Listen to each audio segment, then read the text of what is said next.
UAEയുടെ അത്യാധുനിക earth imaging ഉപഗ്രഹം MBZ-SAT അല്പസമയത്തിനകം വിക്ഷേപിക്കും.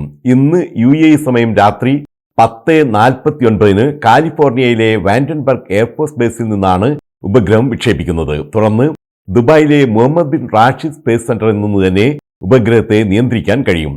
ഇലോൺ മസ്കിന്റെ സ്പേസ് എക്സ് ഫാൽക്കൺ 9 റോക്കറ്റിലാണ് MBZ വിക്ഷേപിക്കുന്നത്. പൂർണ്ണമായും എമിറാത്തി എഞ്ചിനീയർമാരുടെ സംഘം വികസിപ്പിച്ചെടുത്ത രണ്ടാമത്തെ ഉപഗ്രഹമാണ് ഇത്.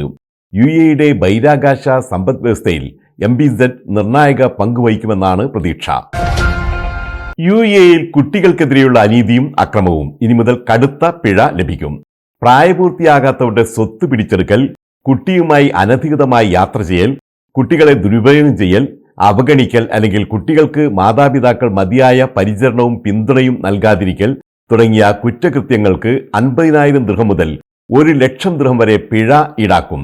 പുതിയ ഫെഡറൽ നിയമ ഭേദഗതി UAE പൗരന്മാർക്കും ഇവിടുത്തെ താമസക്കാർക്കും ബാധകമായിരിക്കും. എങ്കിലും മുസ്ലിം അല്ലാത്തവർക്ക് വ്യത്യസ്തമായ അവരുടെ നിയമം തിരഞ്ഞെടുക്കാവുന്നതാണ്. വരുന്ന ഏപ്രിൽ 15 മുതൽ ഇത് പ്രാബല്യത്തിൽ വരും.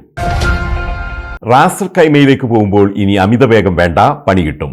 ഷെയ്ഖ് മുഹമ്മദ് ബിൻ സാലിം സ്ട്രീറ്റിൽ Sheikh Mohammed bin Zayed roundabout, അതായത് അൽറഫ മുതൽ Al Marjan island roundabout വരെ ഇനി വേഗപരിധി കുറയും. ഇതുവരെ മണിക്കൂറിൽ 100 കിലോമീറ്റർ ആയിരുന്ന വേഗപരിധിയാണ് ഇനി മുതൽ 80 കിലോമീറ്ററായി കുറയുന്നത്. വരുന്ന വെള്ളിയാഴ്ച മുതൽ ഇത് നടപ്പിലാവും. മിഡിൽ ഈസ്റ്റിലെ രാഷ്ട്രീയ സംഘർഷങ്ങളും അമേരിക്ക പലിശ നിരക്ക് കുറച്ചതും തുണയായി സ്വർണ്ണവിലയിൽ വീണ്ടും നേരിയ വർധന. ദുബൈയിൽ ഇന്ന് സ്വർണം ഗ്രാമിന് 50 ഫിൽസാണ് കൂടിയത്. 24 ക്യാരറ്റ് സ്വർണം ഗ്രാമിന് ഇന്നത്തെ വില 323 ദിർഹം 75 ഫിൽസും 22 ക്യാരറ്റിന് 299 ദിർഹം 75 ഫിൽസുമാണ്. ഡൊണാൾഡ് ട്രംപിന് കീഴിൽ പുതിയ US ഭരണകൂടത്തിന്റെ സാമ്പത്തിക കമ്മി വർദ്ധിക്കാൻ സാധ്യതയുണ്ടെന്നാണ് വിലയിരുത്തൽ. ഇത് കൂടുതൽ സുരക്ഷിത നിക്ഷേപം എന്ന നിലയിൽ സ്വർണത്തിന്റെ മൂല്യം ഇനിയും ഉയർത്തുമെന്നുമാണ് ഈ രംഗത്തെ വിദഗ്ധരുടെ വിലയിരുത്തൽ. അതേസമയം പാകിസ്ഥാനിൽ വൻ സ്വർണ്ണ നിക്ഷേപം കണ്ടെത്തിയത് ഭാവിയിൽ സ്വർണ്ണവില കുറയ്ക്കാനും സാധ്യതയുണ്ട്. UAEയിൽ ഇന്ന് പരക്കെ മഴയ്ക്ക് സാധ്യത.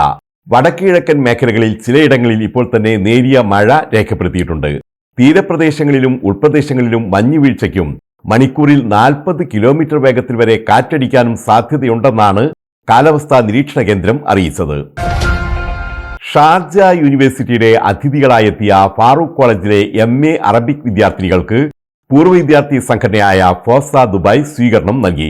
പ്രസിഡന്റ് മനയിൽ മുഹമ്മദ് അലിയുടെ അധ്യക്ഷതയിൽ നടന്ന ചടങ്ങിൽ ജമീൽ ലത്തീഫ്, ജലീൽ മഷൂർ തങ്ങൾ, യാസർ ഹമീദ്, നിയാസ്, സജ്ജാദ് തുടങ്ങിയവർ സംസാരിച്ചു. അതിഥികളായെത്തിയവർ നന്ദി അറിയിച്ചു. ബഹ്റൈനിലേക്ക് സ്ഥലം മാറിപ്പോകുന്ന ഫോസ ദുബായ് എക്സിക്യൂട്ടീവ് അംഗം ഇംതിയാസിന് ചടങ്ങിൽ യാത്രയയപ്പ് നൽകി. ഫോസയുടെ വെബ്സൈറ്റ് തയ്യാറാക്കിയ സുബാനെ ഉപഹാരം നൽകി ആദരിച്ചു. കേരള സാഹിത്യ അക്കാദമിയുമായി ചേർന്ന് ഓർമ്മ ഫെബ്രുവരി 15, 16 തീയതികളിലായി സംഘടിപ്പിക്കുന്ന സാഹിത്യോത്സവത്തിന്റെ ബ്രോഷർ വ്യവസായ വകുപ്പ് മന്ത്രി P. രാജീവ്, സ്വാഗത സംഘം രക്ഷാധികാരിയും പ്രവാസ ക്ഷേമനിധി ബോർഡ് ഡയറക്ടറുമായ NK കുഞ്ഞഹമ്മദിന് നൽകി പ്രകാശനം ചെയ്തു. വൈസ് പ്രസിഡന്റ് നൌഫൽ പട്ടാമ്പി, സാഹിത്യ വിഭാഗം കൺവീനർ അഡ്വക്കേറ്റ് അപർണ, രാജൻ മാഹി, അബ്ദുൾ റഷീദ്, അശ്വതി എന്നിവർ സന്നിഹിതരായിരുന്നു.